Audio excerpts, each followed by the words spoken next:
Iman itu katanya asal percaya saja, nggak bisa begitu. Quran menyuruh kita untuk tahu dan tidak mengikuti sesuatu tanpa pengetahuan.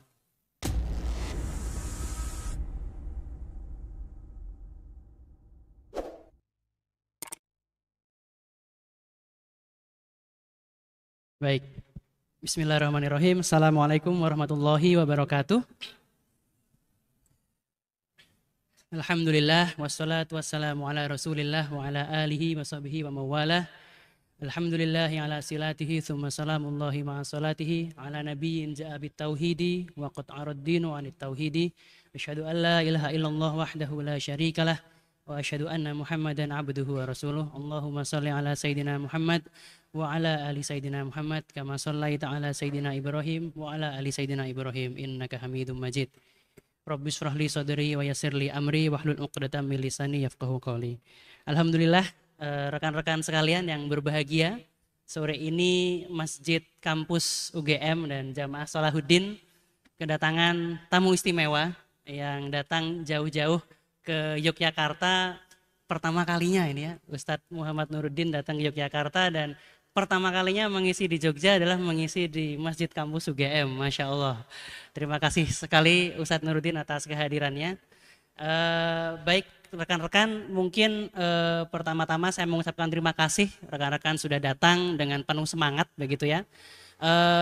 Insya Allah nanti kita akan ngobrol-ngobrol dengan Ustadz Muhammad Nuruddin. Saya rasa saya tidak perlu memperkenalkan beliau panjang lebar. Rekan-rekan bisa mencari nama beliau dan bukunya sangat banyak. Ada tentang logical fallacy, ada tentang pertanyaan-pertanyaan yang rumit tentang Tuhan. Dan belum lama ini Ustadz Nuruddin juga mungkin semakin populer begitu ya saat beliau berdiskusi dengan beberapa tokoh begitu yang disiarkan di YouTube dan sosial media, dan alhamdulillah Ustadz Nuruddin bisa hadir di sore ini. Insya Allah kita nanti akan ada tanya jawab juga, dan sepertinya para peserta juga sudah tidak sabar lagi untuk bertanya begitu ya. Oke, pertama-tama mungkin izinkan saya untuk memberikan sedikit konteks ya. Jadi memang audiens di sini Ustadz rata-rata adalah para mahasiswa dan mahasiswi di Universitas Gadjah Mada. Backgroundnya mungkin sangat beragam, sangat diverse begitu ya. Ada yang dari Saintek, ada yang dari Soshum dan seterusnya.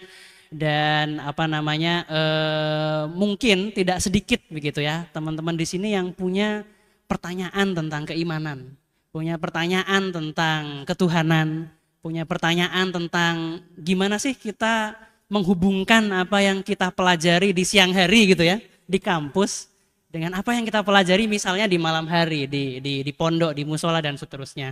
Dan kalau melihat rekan-rekan ini saya jadi teringat diri saya sendiri ini. Jadi wah, ketahuan umurnya kalau nyebut tahunnya ya, tapi belasan tahun silam begitu mungkin saya ada di sini juga begitu teman-teman, dan waktu itu juga punya banyak pertanyaan. Hanya saja waktu itu sayangnya belum ada buku-buku karya Ustadz Nuruddin nih. Jadi harus mencari-cari jawaban-jawaban itu sendiri. Alhamdulillah sekarang sudah ada buku-buku yang bisa dinikmati oleh rekan-rekan semua. Baik, mungkin tanpa berpanjang lebar, mungkin saya akan langsung membuka dengan pertanyaan Ustadz Nuruddin. Mohon maaf langsung ditodong ini. Baik, mungkin pertanyaan yang banyak mengemuka Ustadz di kalangan rekan-rekan saat ini itu adalah tentang iman itu butuh bukti atau tidak Ustadz. Karena sebagian kan kita diajari bahwa ya iman itu kan percaya ya. Percaya itu kan ya sudah percaya saja gitu ya. Tidak usah dihubung-hubungkan dengan akal, tidak usah dihubung-hubungkan dengan rasional dan seterusnya.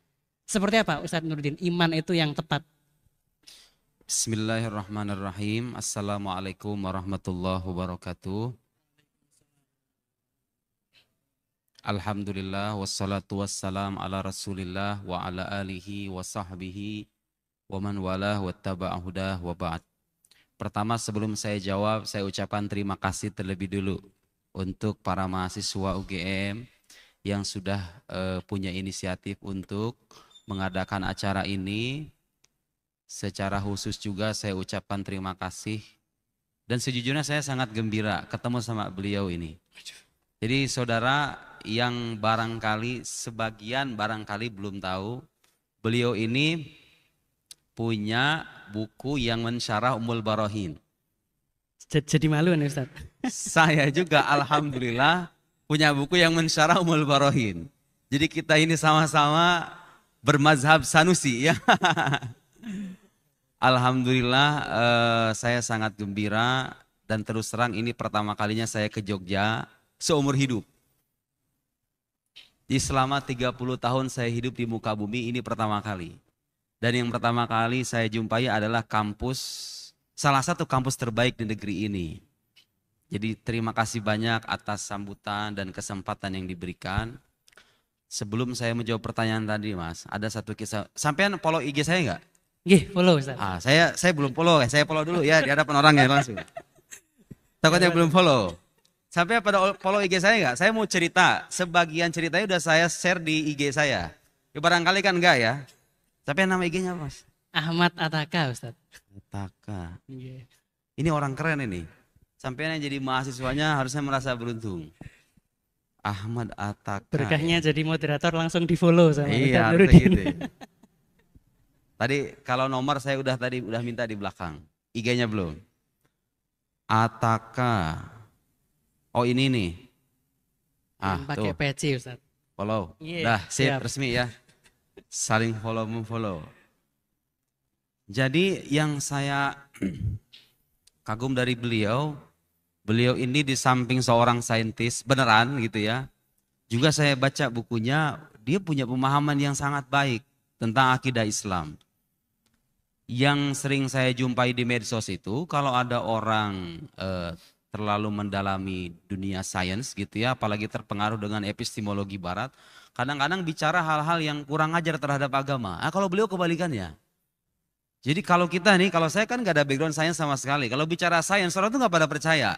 Kalau saintis beneran yang ngomong gitu ya, itu jadi pertimbangan tersendiri gitu ya. Jadi Mas Ataka ini punya keistimewaan itu. Cuman buku beliau itu memang sejak awal kayaknya ditulis untuk para mahasiswa ya. Artinya orang-orang yang sudah paham dengan teori-teori ilmiah, teori-teori sains, teori evolusi, kemudian banyak itu kan uraian-uraian saintifik yang beliau sangat kuasai, kemudian berusaha diharmonisasikan dengan klaim-klaim teologis dalam akidah Islam. Itu diantara kelebihan buku beliau. Kalau saya ini ya nulis buku buat ibu-ibu menyusui yang udah nggak ada waktu buat belajar gitu kan ya. Pekerja-pekerja di luar sana yang kalau misalnya datang ke rumah tuh udah capek kan. Masing-masing ada mukhotobnya ya. Jadi buku yang saya tulis untuk pemula yang benar-benar ngeblank begitu. Kalau beliau itu sasaran audiensnya kayaknya tuh kalangan-kalangan terpelajar gitu ya. Tapi sama-sama saya membaca bukunya itu luar biasa. Bukan endorse benar, bukan endorse ya. Untuk meyakinkan anak ini bukan endorse. Tapi saya merekomendasikan itu untuk para pelajar yang kurang puas. Barangkali kalau ada yang pernah baca buku saya memang sengaja tidak menyertakan syubhat, counter terhadap syubhat karena memang audiensnya adalah pemula. Nah, kalau beliau ini mengembangkan ulang. Yang menarik Mas, saya itu sekitar 1 hari yang mungkin 4 hari yang lalu ya, waktu saya ceramah di Sunda Kelapa. Itu ada kakek-kakek usia, nah ntar nyambung dengan tema utama tentunya ya. Cerita ini ada relevansinya. Kakek-kakek usia 95 tahun, teman-teman. 95 tahun bayangin. Beliau mengajar dari Tegal ke Jakarta di daerah Pisangan seminggu sekali setiap malam Sabtu. Dari usia 31 tahun. Ini saya dapat informasi ini dari orang terdekatnya langsung, dari sopirnya, sopir pribadinya yang udah bertahun-tahun nemani beliau. Dari usia 31 tahun sampai 95 tahun. Ngajar dari Tegal ke Jakarta perjalanan 4 jam. Artinya pulang balik 8 jam dong. Subhanallah, seistiqomah itu mengajar. Dan dulu waktu diajar tuh katanya siswanya cuma 5 orang, 6 orang. Tetap didatengin dari Tegal itu. Dan Anda tahu gak istimewanya apa? Sosok Kiai Sepuh, namanya Kiai Asmawi. Gak begitu dikenal, mastur. Ya, sosok yang mastur yang gak begitu dikenal. Beliau itu selama, artinya dari rentang 31 sampai 60, sekurang-kurangnya di Jakarta kan. Ternyata beliau juga ngajar di daerahnya. Ngajar ilmu-ilmu agama juga sebagai kiai. Ternyata yang beliau ajar selama 60 tahun lebih itu satu kitab, yaitu Ummul Barohin. Gak diganti-ganti. 60 tahun lebih ngajar Ummul Barohin. Jadi saya nih, kita ini mas, gak ada apa-apanya dibanding beliau itu. Ya Allah ya Karim, 65 tahun ngajar satu kitab tipis ya. Ngelotok kayak apa itu coba itu kan? Hatam udah berapa kali itu nggak terhitung. Saya nanya sama sopirnya itu. Emang nggak ada kitab lain Pak yang beliau ajarkan? Nggak ada katanya. Dari dulu itu saja. Murid-muridnya beliau itu udah pada nggak ada. Yang diajarkan sekarang itu adalah anak cucu keturunannya. Ngaji Ummul Barohin juga gitu loh. Ummul Barohin itu kitab istimewa. Jadi setelah itu saya merasa ya Allah, sebuah kenikmatan dan sebuah anugerah tersendiri kalau kita diberikan kesempatan untuk mengajarkan kitab. Karena ini kitab dua tanda petik ya, kitab keramat kayaknya. Ya kan? Nah, melihat beliau mensyarah Ummul Barohin itu dengan gayanya sebagai saintis ya. Saya terus terang sangat kagum dan saya merekomendasikan itu dibaca ya. Buku karangan beliau itu. Nah, lihat Mas. Dari kata Ummul Barohin saja, ya, ini nyambung nih, cerita ini nyambung. Ummul Barohin itu dari sisi makna harfiahnya saja, induk dari bukti-bukti, ya kan? Barohin jamak dari kata burhan. Jadi Imam Sanusi itu melalui kitab tersebut seolah-olah ingin membuktikan kepada kita bahwa tidak ada satupun butir keyakinan yang ada peluk dalam ajaran Islam kecuali di baliknya ada bukti. Bukan cuma bukti Mas. Kalau kita belajar filsafat ada istilah burhan. Burhan itu bukti yang bersifat pasti. Al-qaul al-qati', yang benar-benar pasti. Jadi kalau kita simpulkan Muhammad alaihissalam sebagai nabi, itu kesimpulannya bukan 70%, teman-teman. Bukan 80%, bukan. Tapi 100%, mi'ah fil mi'ah kata orang Arab. 100%. Jadi 100% Muhammad adalah nabi, Tuhan ada, Al-Quran kalam Allah. Nah, kalau Anda pengen tahu bukti-buktinya yang lebih sophisticated gitu ya, nah buku beliau menjelaskan. Pengen penjelasan yang ya sesuai dengan nalar orang awam, saya sudah menjelaskan. Saling melengkapi satu sama lain ya. Jadi para ulama kita sudah menjawab pertanyaan tadi sebetulnya. Nah, masalah generasi zaman sekarang kadang-kadang nggak mengakses kitab semacam itu. Apakah iman itu perlu diberikan bukti? Jawabannya iya, dengan banyak alasan tentunya, tapi saya akan ringkas dalam beberapa poin saja. Satu, itu tuntutan kitab suci kita sendiri loh, sadar atau enggak? Jadi mencari bukti atas klaim keimanan itu tuntutan dan perintah kitab suci. Mana ayatnya? Banyak sekali ayatnya. Sampai nonton debat saya kan, udah saya paparkan ayat-ayatnya kan. Oke, barangkali ada yang enggak atau mungkin lupa. Wala taqfu ma laysa laka bihi ilm. Jangan kalian ikuti apa yang kalian enggak tahu. Coba Al-Quran melarang kita mengikuti sesuatu. Artinya termasuk meyakini dong. Meyakini tanpa pengetahuan, tanpa bukti. Ketika Allah memerintahkan kita beriman akan tauhid, la ilaha illallah, disebutkan di dalamnya fa'lam, ketahuilah. Jadi tahu dulu baru sampai kesimpulan Tuhan ada. Harus ada pengetahuan yang sahih. Harus ada pengetahuan yang valid gitu loh. Bukan cuma sebatas diterima selesai. Enggak. Islam enggak mengenal semacam itu. Saya sering menyebut istilah iman tanpa bukti itu dengan istilah dogma ya. Nah, Islam tuh nggak mengenal begitu teman-teman sekalian. Nah, sebagian orang Mas, termasuk mungkin saya nggak tahu kalau di sini, tapi saya sering sekali menjumpai orang terheran-heran kalau disebut atau kita menyebutkan klaim bahwa iman itu harus berlandaskan pada bukti. Karena yang tercecar di luar sana, sudut pandang yang tercecar di luar sana itu orang, ya itu tadi seperti yang saya bilang, iman itu katanya asal percaya saja, nggak bisa begitu. Quran menyuruh kita untuk tahu dan tidak mengikuti sesuatu tanpa pengetahuan. Dan banyak ayat-ayat lain di luar sana. Yang kemudian kaidah yang kedua, kaidah keilmuan. Nah ini mohon dihafal kaidah keilmuan ini dengan baik karena ini kaidah emas untuk siapapun yang ingin melakukan kajian ilmiah dalam disiplin ilmu apapun. Saya sebutkan redaksi dalam bahasa Arab, in kunta naqilan fasihha, pasti sampai pernah dengar ungkapan itu ya. In kunta naqilan fasihha wa in kunta mudda'iyan faddalil. Jika kalian menukil, sekarang kita hidup di tengah keterbukaan informasi nih. Sering sekali orang menukil kan, menurut sumber ini begini. kalau Anda menukil, penukilan Anda itu harus terbukti sahih. Jangan asal comot aja gitu loh. Anda menisbatkan menisbatkan informasi kepada sumber tertentu.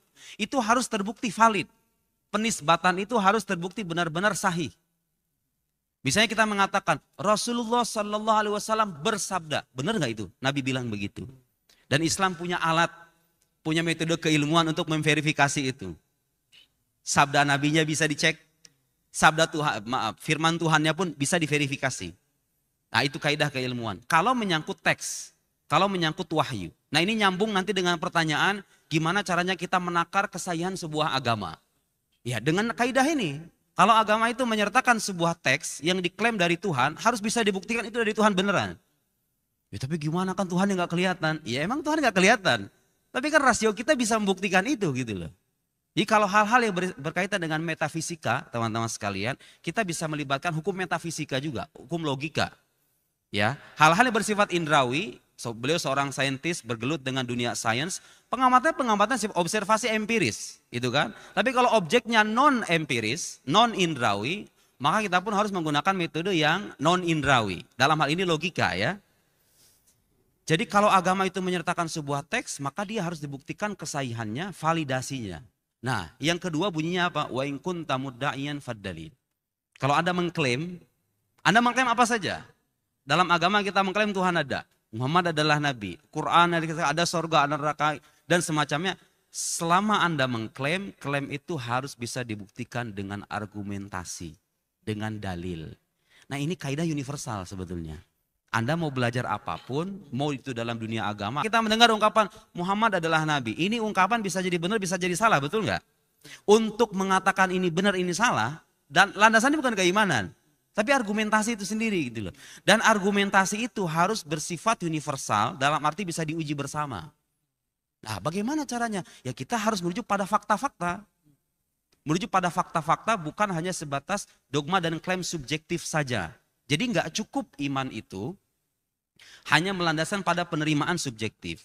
Di antara fakta lainnya adalah di samping yang tadi saya sebutkan, tadi saya katakan ada ayat Quran, dan itu perintah Al-Quran.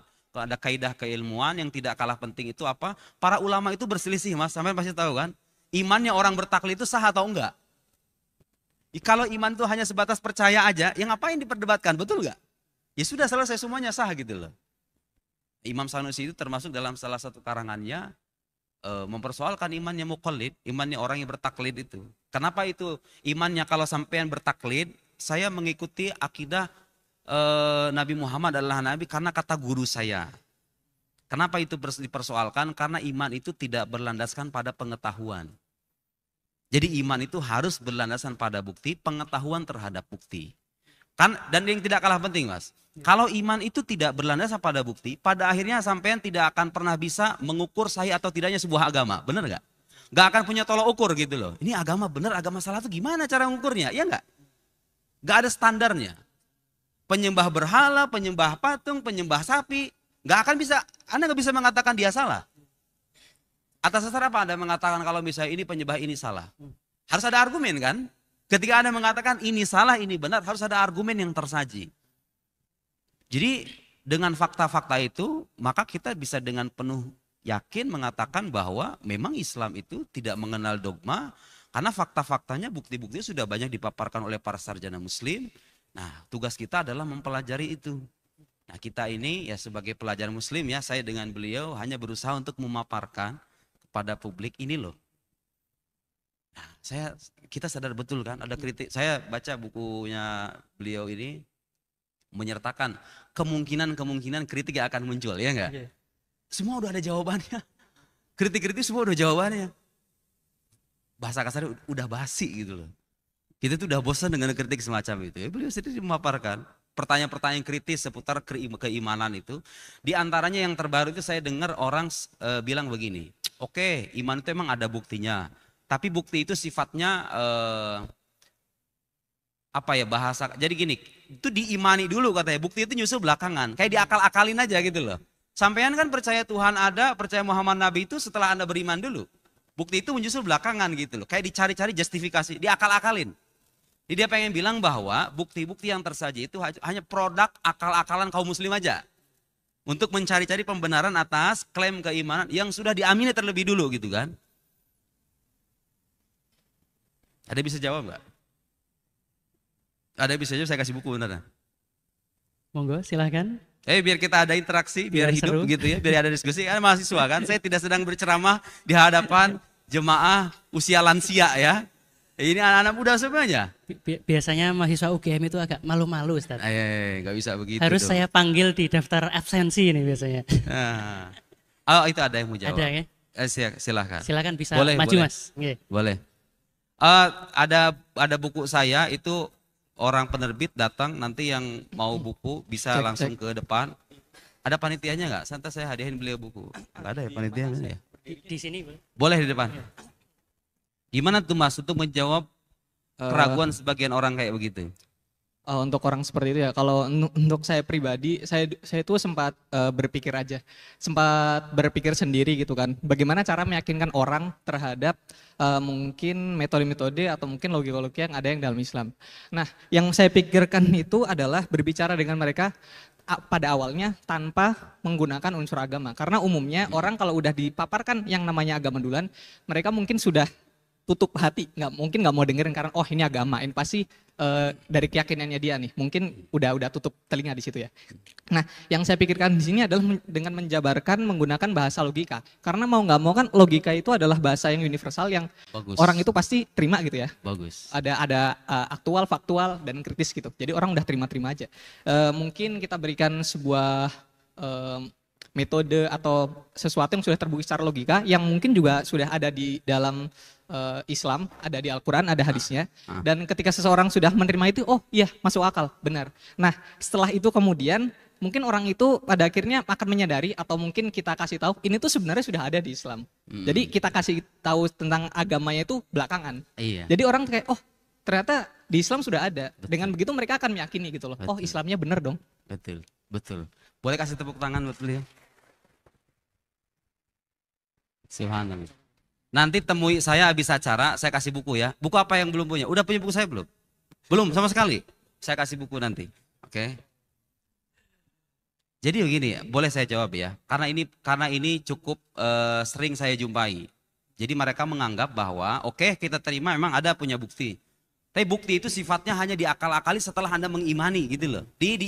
Kalau orang Islam bilang Al-Quran itu kalam Allah, ya karena mereka beriman dulu. Buktinya cari belakangan gitu loh. Begini Mas, tadi itu betul. Bahwa suka atau tidak, Anda dengan saya, dengan orang ateis, orang manapun. Selama Anda punya akal sehat, logika itu menjadi semen perekat antara kita semua. Jadi ketika orang mengajukan sebuah klaim, Anda juga usah mempersoalkan apakah itu diimani atau tidak diimani. Karena iman itu bukan sandaran dan bukan pijakan untuk menilai kesahihan sebuah kesimpulan. Yang dilihat adalah argumentasinya gitu loh. Ini argumentasi ini kira-kira sahih atau enggak secara logis. Kalau kita bicara klaim-klaim metafisik. Jadi ketika orang mempersoalkan, menyalahkan argumen karena ini diimani dulu, dia nggak paham tuh metode keilmuan, ya kan? Karena ketika Anda menolak sebuah kesimpulan, sandaran itu bukan apakah itu diimani dulu atau tidak. Yang Anda jadikan sandaran itu adalah ini argumentasinya sahih atau enggak gitu loh. Itu satu. Yang kedua, banyak fakta menunjukkan bahwa orang sampai pada kesimpulan Tuhan ada, Nabi Muhammad Nabi, sebelum mereka beriman, betul nggak? Banyak fakta sejarah. Ayo kita kalau buka sejarah, di barat itu saya masih ingat tokoh ateis militan Anthony Flew. Yang dia punya buku tuh di kemudian hari, There is no God, no-nya itu di ini. Dia nemu Tuhannya di usia mungkin 80 tahun dia. Di usia dulunya nyari Tuhan gak ketemu Tuhan. Dia gak beriman dulu. Kesimpulan Tuhan ada itu diperoleh oleh banyak orang setelah mereka mencari bukti-bukti. Melalui pengamatan rasional gitu ya. Tentunya kalau kita bicara Tuhan gak bisa hanya menggunakan observasi indrawi. Harus menggunakan logika karena Tuhan bukan entitas material, bukan entitas entitas fisik. Karena dia bukan entitas fisik, maka sebetulnya saya sepakat dengan beliau yang mengatakan bahwa sains itu gak bisa membuktikan keberadaan Tuhan sekaligus gak bisa meniadakan Tuhan. Ya karena bukan objek sains gitu loh. Jadi kalau Anda melihat orang sains tidak membuktikan keberadaan Tuhan, itu dia ngaco itu, nggak paham. Sains itu sejak awal objeknya bukan sesuatu yang bersifat metafisik. Nah, terus Bagaimana Anda kalau begitu bisa sampai kesimpulan bahwa Tuhan itu ada? Saya pernah bilang bahwa kesimpulan saintifik itu sampai batas tertentu bisa dijadikan premis untuk sampai pada kesimpulan Tuhan ada. Tapi dia nggak bisa berjalan sendiri. Harus menggunakan logika, menggunakan hukum metafisika. Dalam hal ini hukum kausalitas, hukum sebab akibat. Dan itu fitrah ya, kita percaya pada sebab akibat itu fitrah. Gak bisa orang nanya bukti. Apa buktinya kalau setiap akibat butuh kepada sebab? Orang gak perlu bukti itu. Al-ba'ratu tadulu alal ba'ir wal athar yadulu ala al-masir, ya kan?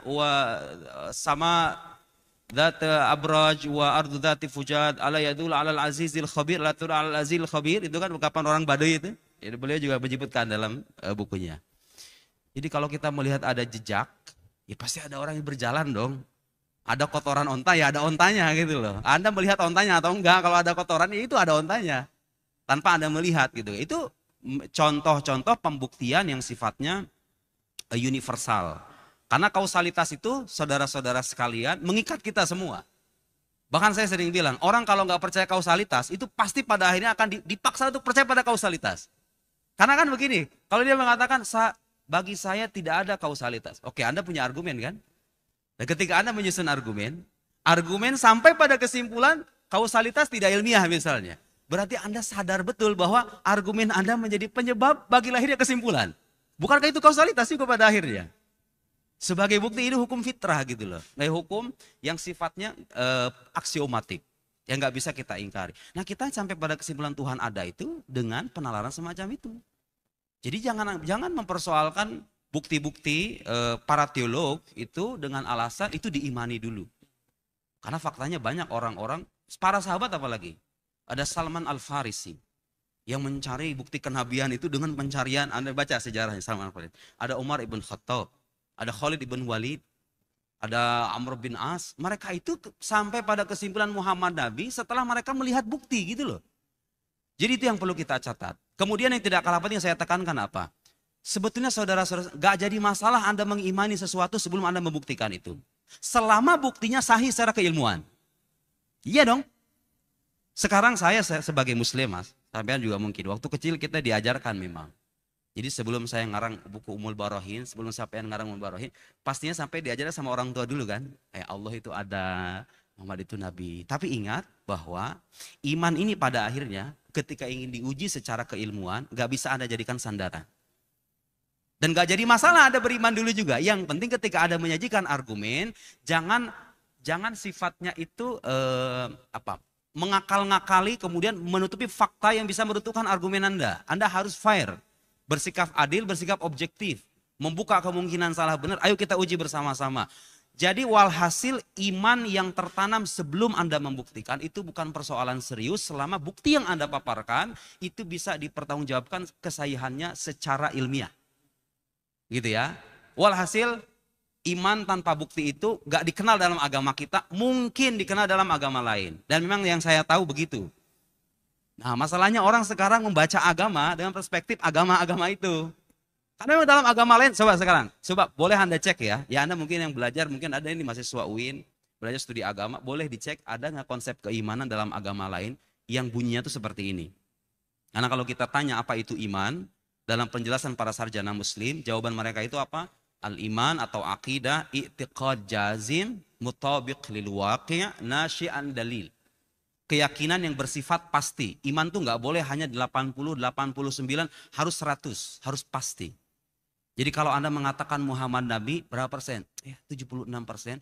Anda belum bisa disebut sebagai mukmin. Ini bukan saya yang bilang, para ulama mengatakan begitu, termasuk Imam Sanusi. Harus bersifat pasti. Mutabiq lil waqi', sesuai dengan fakta. Lihat, iman itu harus sesuai dengan fakta. Cuman masalahnya sekarang di tengah hegemoni ya epistemologi kaum sekuler gitu ya. Kadang-kadang kita punya pemahaman yang reduktif terhadap fakta itu sendiri. Disangkanya kalau misalnya kita mengatakan Tuhan ada, faktanya mana gitu. Ya karena fakta versi dia itu fakta sesuatu yang bersifat indrawi gitu loh. Iya kan? Dia lupa bahwa sesuatu yang bersifat indrawi itu kita akui kebenarannya. Tapi dia bukan satu-satunya kebenaran. Itu yang perlu dicatat ya. Jadi orang beragama yang terdidik tidak akan pernah mengingkari temuan saintifik. Selama itu terbukti sahih. Betul nggak? Saya Mas percaya COVID itu dulu itu bukan konspirasi, itu beneran fakta, real. Saya nih orang beragama nih, ya bahwa ada orang beragama yang percaya itu konspirasi, ya itu mereka. Kita kan paham gitu ya, kita percaya karena itu temuan para saintis. Jadi kita nggak mengingkari pengetahuan saintifik sebagai pengetahuan ilmiah, tapi di saat yang sama kita menegaskan itu bukan satu-satunya jalan atau bukan satu-satunya pengetahuan yang valid. Beliau sudah menjelaskan juga tuh di bukunya. Artinya beliau ini paham hazanah keislaman, paham dunia sains. Begitu loh, orang kalau paham agama dengan baik, belajar agama di jalur yang tepat, belajar sains di jalur yang tepat. Kalau pengen tahu sains dengan agama bertentangan atau enggak, lihat orang ini. Boleh kasih tepuk tangan? Lihat ini, ya. Jangan lihat saya bukan saintis. Kalau saya bicara sains, orang nggak bakal percaya, karena saya nggak punya background itu. Tapi kalau pengen tahu agama sains bertentangan atau enggak, lihat beliau ini, tanya pendapatnya, lihat bukunya, nggak ada. Terus ada yang bilang, ya emang katanya nggak ada pertentangan agama dengan sains itu. Tapi agama itu ya nggak, ya sifatnya hanya dongeng saja. Jadi mereka itu berada di jalur yang berbeda. Sains katanya punya metode pembuktian yang valid, agama enggak. Nggak begitu dong. Itu epistemologi semacam itu banyak dikritik ya. Saya sering melampirkan pendapat Bakir Sadar, salah seorang filsuf Syiah. Itu dia punya kritik yang sangat bagus sekali. Di karyanya yang judulnya itu Falsafatuna itu. Saya terpukau lah. Itu di antara filsuf yang saya baca karyanya sampai terharu. Muhammad Bakir Sadar, orang Syiah. Ada Mas buku beliau itu yang terkenal itu yang tentang induksi itu. Yang Al-Usus Al-Mantiqiyah lil Istiqra. Itu saya baca itu. Itu salah satu kritik terbaik menurut saya atas mazhab empiris. Yang sekarang didengungkan oleh orang-orang ateis dan sejenisnya itulah. Bahwa yang ilmiah itu hanya sesuatu bersifat empiris saja. Di samping buku yang tadi yang pertama ya. Itu saya pernah baca buku itu di Kairo waktu saya jadi mahasiswa. Itu saya hampir meneteskan air mata. Saking itu orang jenius sekali gitu loh. Bisa meruntuhkan satu mazhab secara detail sampai ke akar-akarnya gitu loh. Sampai kalau ada orang yang ya kayak kira David Hume kalau dibangkitkan lagi itu, debat sama dia udah pasti kalah itu. Kita nggak kekurangan hazanah, saudara-saudara sekalian. Masalah kita sekarang kurang mengakses saja. Gitu ya. Itu saya kira jawaban pertama. Jadi panjang lebar tapi nggak apa-apa lah ya. Kayak kita ngobrol ya, biar lebih santai. Masya Allah, luar biasa. Ini list pertanyaannya langsung kejawab semua nih Ustaz. Kan nyambung-nyambung. Nyambung-nyambung. Kritikan mereka kan gitu-gitu aja sebetulnya. Ada yang terbaru Mas, nah ini menarik. Katanya apa? Saya tuh pernah memberikan permisalan. Kalau logika yang mengatakan Tuhan ada itu lebih masuk akal ketimbang logika yang mengatakan alam itu ada dengan dirinya sendiri. Saya kasih contoh permisalan kayak pulpen gitu loh. Mana sih yang lebih logik, pulpen yang mengatakan pulpen ada yang buat atau nggak ada yang buat? Kan lebih logik pulpen ada yang buat kan. Terus dia bilang katanya, tapi alam semesta itu nggak seperti pulpen. Ya saya juga tahu. Katanya alam semesta itu berproses. Alam semesta, dia seolah-olah ingin menafikan Tuhan, kemudian mengkritik argumen semacam itu. Saya kan hanya memberikan permisalan sederhana aja. Bahwa kalau ada sesuatu, dia mungkin ada, mungkin nggak ada. Kalau dia ada, pasti ada sebabnya gitu loh. Ya pulpen kan termasuk begitu. Dia bilang apa katanya? Alam itu berproses. Bermula dari singularitas, ya kan? Ya para saintis tahu itu. Dari ledakan besar, teori Big Bang itu kan begitu. Dia bilang sebelum Big Bang, kata dia itu, kan kita itu mengklaim bahwa alam itu bermula, karena dia bermula, artinya kan ada dari ketiadaan, pasti ada yang mengadakan kan?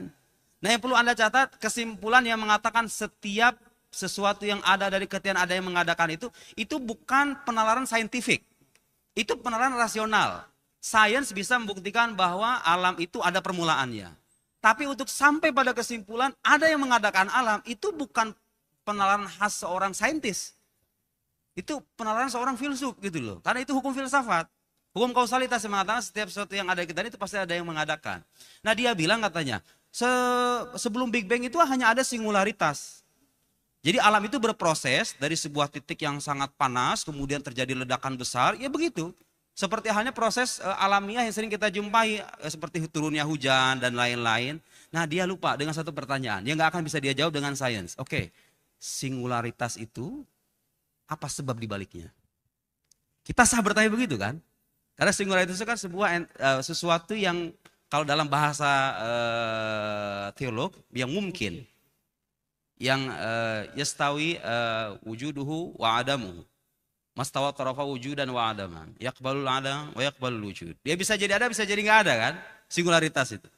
Nah, pertanyaan kita sekarang, itu pertanyaan sah secara logis. Secara logis bukan secara saintifis ya. Bukan secara saintifik. Secara logis Anda sah mengatakan apa di balik itu? Apa sebab di balik itu? Saya nggak mengatakan apa sebelum singularitas. Karena sebelum itu kategori waktu kan. Kan nggak ada waktu sebelum singularitas. Tapi yang ingin saya tanyakan adalah apa sebab di balik keberadaan itu? Nah, itu sah secara logis. Dia gak akan bisa menjawab. Karena sains gak akan bisa menjawab itu. Yang punya otoritas menjawab itu adalah filsafat, hukum metafisika, ya, kausalitas dalam hal ini. Karena bagaimanapun ketika kita mengatakan singularitas itu mengada, dia eksis, kemudian keberadaannya bukan karena dirinya sendiri, maka kita berhak untuk menanyakan sebab di balik itu. Itu yang kita sebut sebagai Tuhan gitu loh. Kalau Anda nggak menafikan keberadaan sebab itu, apa? Tawaran solusinya apa gitu loh? Materi. Ya sekarang kita timbang aja logikanya. Mungkin nggak materi yang bisu, tuli, tidak bisa membaca, tidak punya kuasa itu menjadi sebab utama di balik keteraturan alam semesta itu. Hampir semua argumen yang saya jumpai di kalangan para teologi itu sebetulnya kalau kita mau sederhanakan sangat sederhana. Ya itu tadi. Al-ba'ratu tadulu alal ba'ir wal athar yadulu alal masir. Hanya saja mereka merasa perlu untuk mencampurnya dengan analisis filsafat karena mukhotob atau audiens yang dihadapi mereka itu kan beda-beda ya. Nah saya kira kehadiran orang beliau itu sangat dipentingkan untuk menjawab secara otoritatif ya. Bahwa sains itu sama sekali tidak bisa dijadikan pijakan untuk menafikan keberadaan Tuhan. Justru sains itu, kesimpulan saintifik itu bisa dijadikan premis untuk sampai, lihat, saya nggak mengatakan sains bisa jadikan alat untuk membuktikan keberadaan Tuhan, tapi sains itu bisa dijadikan premis. Nah dalam penarikan kesimpulannya, dia nggak bisa berjalan sendiri, harus ada analisis rasional, menggunakan hukum yang sifatnya universal, diantaranya hukum kausalitas, dan itu banyak digunakan dalam argumen para teolog. Untuk sampai pada kesimpulan Tuhan ada. Dan kalau Tuhan terbukti ada, maka bukan hal yang sulit bagi kita untuk mengatakan Muhammad adalah Nabi dan para Rasul itu adalah utusannya. Al-Quran adalah kitab suci, dengan demikian terbuktilah semuanya bahwa apa yang kita imani itu berdasarkan pada bukti-bukti yang valid, yang bisa bertanggungjawabkan kesahihannya secara terbuka. Sekian, terima kasih banyak. Terima kasih Ustaz Nuruddin. Luar biasa sekali teman-teman. List pertanyaannya langsung dibabat habis, jadi kita langsung buka sesi tanya jawab saja ya, biar seru dialognya begitu ya. Silakan mungkin saya buka untuk 2 penanya dulu. Satu di